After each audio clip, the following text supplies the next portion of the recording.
아멘. 할렐루야. 이 시간 주님 앞에 나와 예배드리는 분들과 영상으로 참여하시는 모든 분들 위해 하나님의 은혜와 평강이 함께 하시기를 주님의 이름으로 축원합니다. 오늘 말씀의 제목은 영적 리더가 되는 비결입니다. 영적 리더가 되는 비결입니다.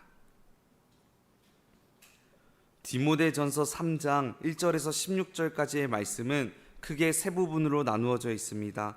먼저 1절에서 7절까지의 말씀은 감독의 자격입니다. 8절에서 13절까지는 집사의 자격입니다. 14절에서 16절까지는 교회의 정체성과 경건의 비밀입니다.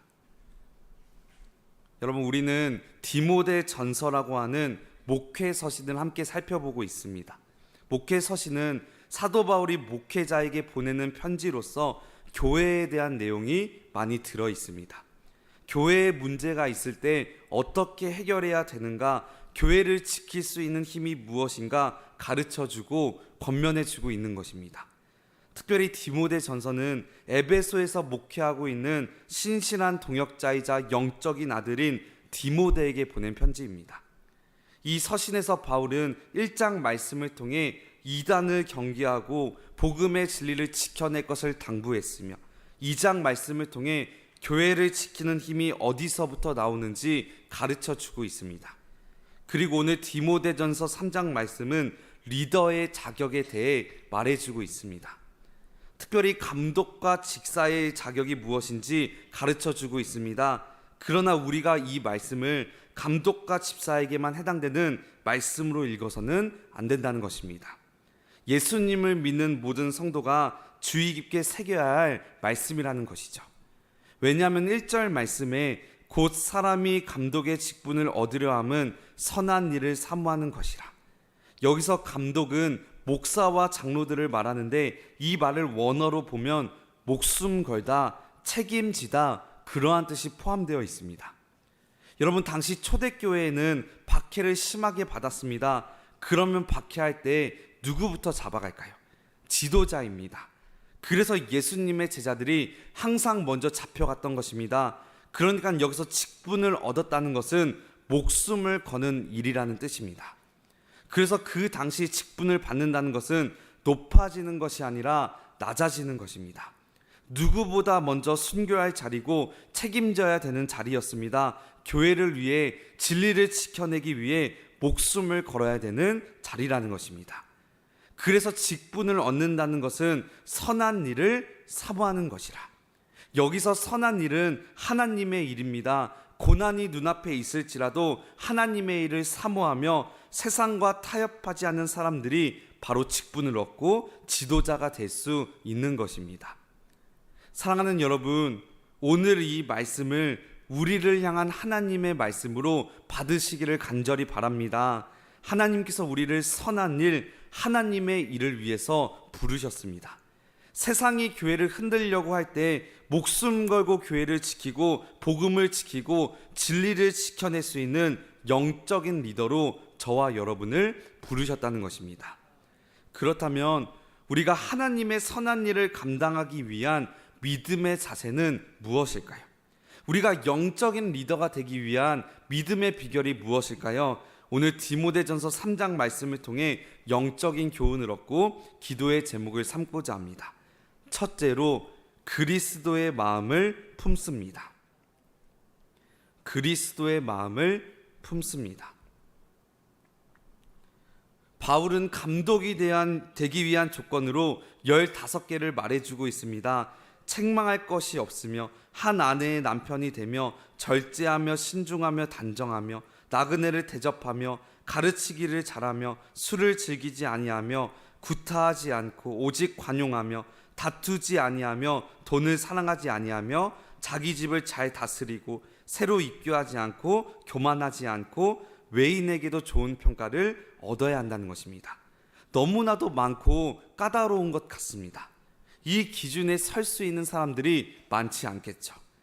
그러나 여기에는 복음의 비밀이 숨겨져 있습니다. 이 15가지의 목록들은 사실상 그리스도의 성품의 목록입니다.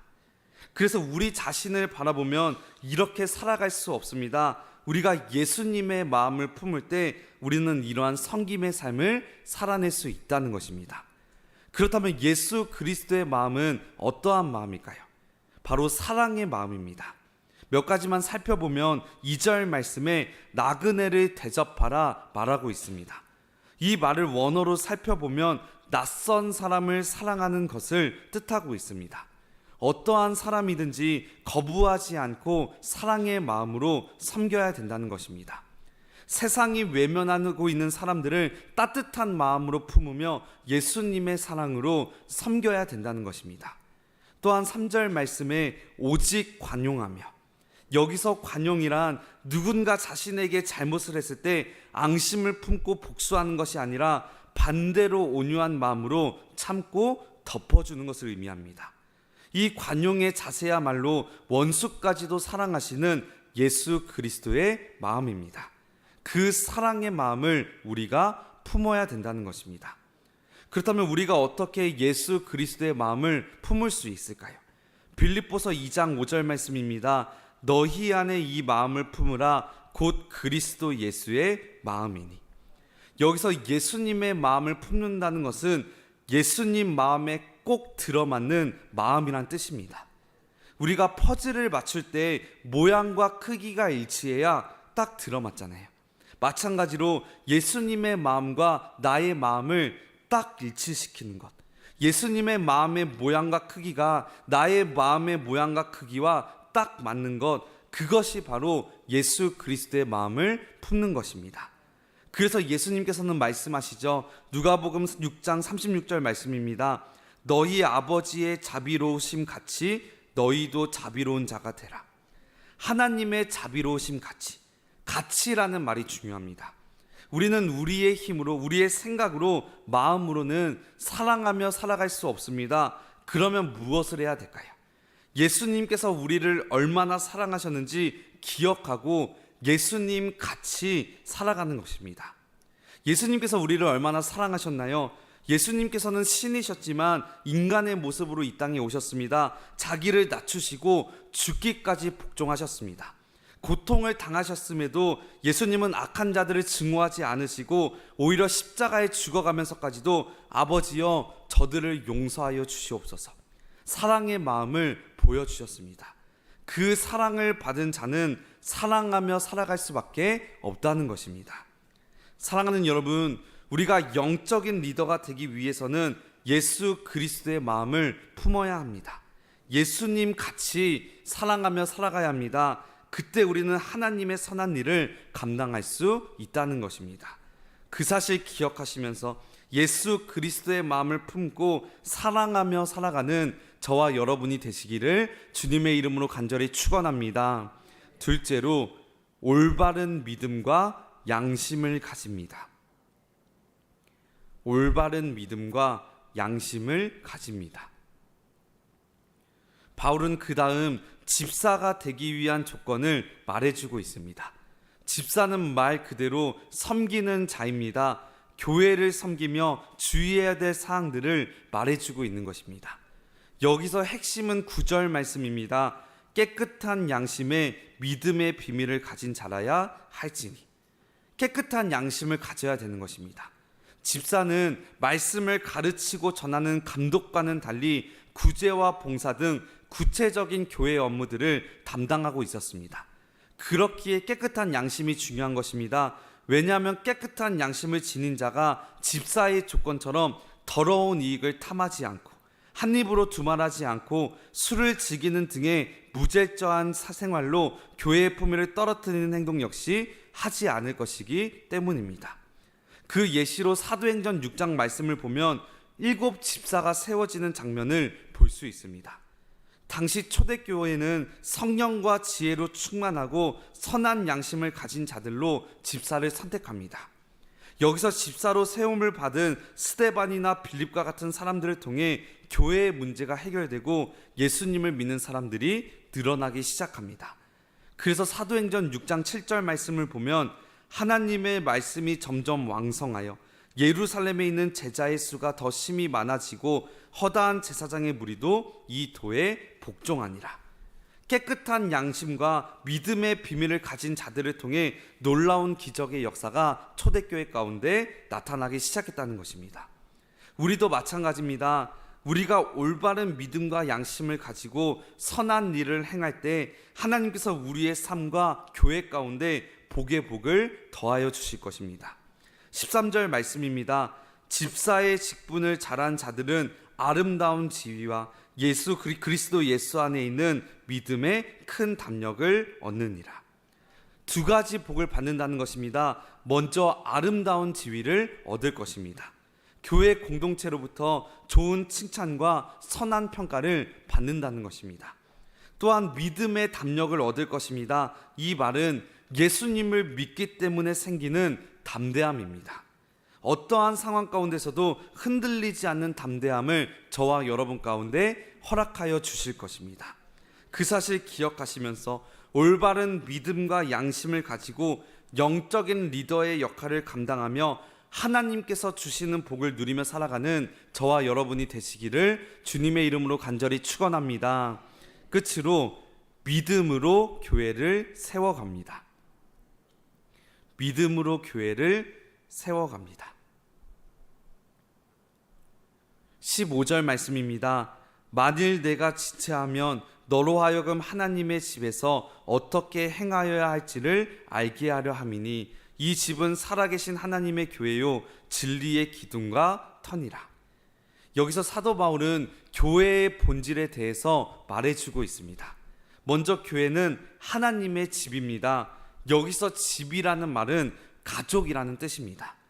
여러분, 가족의 특징이 뭔가요?